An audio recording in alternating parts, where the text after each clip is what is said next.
Ayan, diretso pa rin ang linis ni Papi sa aming lutuan. Ayan, habang naglilinis siya, kukwentohan ko na lang kayo ng kanyang istorya, bakit siya napasok sa YouTube. Actually, itong channel na to, nag-start to nung napunta kami ng Hokkaido. Dahil sa pandemic, nawalan siya ng work dito sa Tokyo. Tapos, dinala siya sa Hokkaido. So, doon, nung nalipat kami doon, since ang lamig-lamig kaya doon, wala akong magawa, wala akong work doon. Pero syempre, bagong salta kami doon, naisipan kong gumawa ng channel ng YouTube. Syempre, wala naman ako experience noon. Wala talaga akong kaalam kahit mag-edit. Wala talaga akong alam. Mahina talaga ang utak. Mahina gumana ang utak ko sa mga ganon.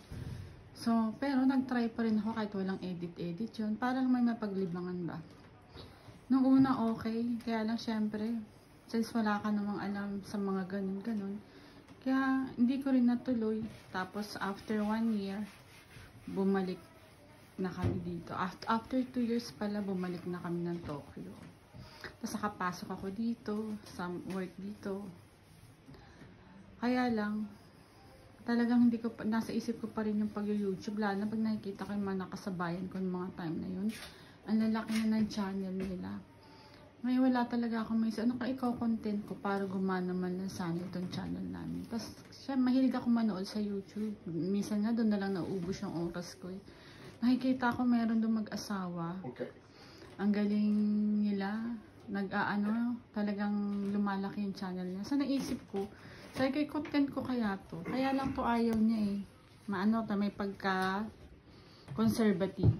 So ang ginawa ko, binibidyohan ko na lang siya, sabihin ko, dadalhin ko sa Pinas. Ipapadala ko sa mga kapatid ko. Papakita ko kako yung ginagawa niya. Sabi ko, tayo, video tayo na nagluluto ka. So yun, kaya pumayag siya. So nung nag-umpisa.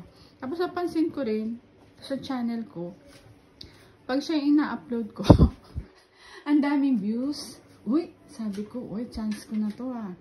Kaya simula noon, yan, lagi ko na siyang ina-upload. Ayan, marunong naman siya magluto-luto. Basta tuturuan lang siya. Tapos masipag yan. Pagkatas namin yung magluto kanina ng tokwa at baboy. Ayan, naglilinis na siya. O, diba, sangkapan yan? Diba? Nagluluto na, naglilinis pa. Naglalaba pa yan. Ako lang naglalagay sa washing machine. Tapos siya taga-sampay kasi ayaw niya. Masyadong maarte. Parang babae. Pag nagsasampay, ayaw niya yung sampayan ko ay hindi pantay-pantay. Babaguhin pa niya yan. Kaya nangyayari, ako na lang ang magsasampay. Tapos, ako na lang pala maglalagay sa labahan. Tapos siya ang taga-sampay. O, diba? Kaya, yun. Sabi ko, siguro ito na yung chance namin. Sabi ko, magbaka sakali sa YouTube. Basta siya ang gagawin kong content. Kaya lang, siyempre hindi man pwedeng laging sekreto. Naisip ko, since marami na siyang views, ipapakita ko sa kanya yung mga video niya sa YouTube.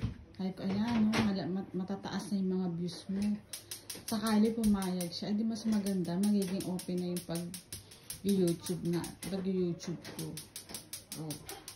Siguro, pag nakita niya na maraming views, baka pumayag niya. Kasi pag siya talaga nilalagay ko, ang daming views. O, diba? Hindi naman siguro masama mangarap. Malay mo, no?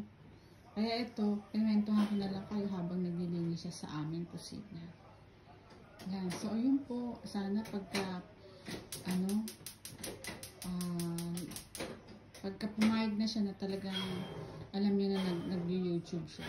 Eh, sana, mas marami pa kami magawang video. Tapos, sana matuto na rin ako mag-edit. Kasi yung hina talaga ng utak ko, ayaw talagang pumasok sa isip ko yung pag-edit na yan. Ayan, so yun muna. Bye-bye!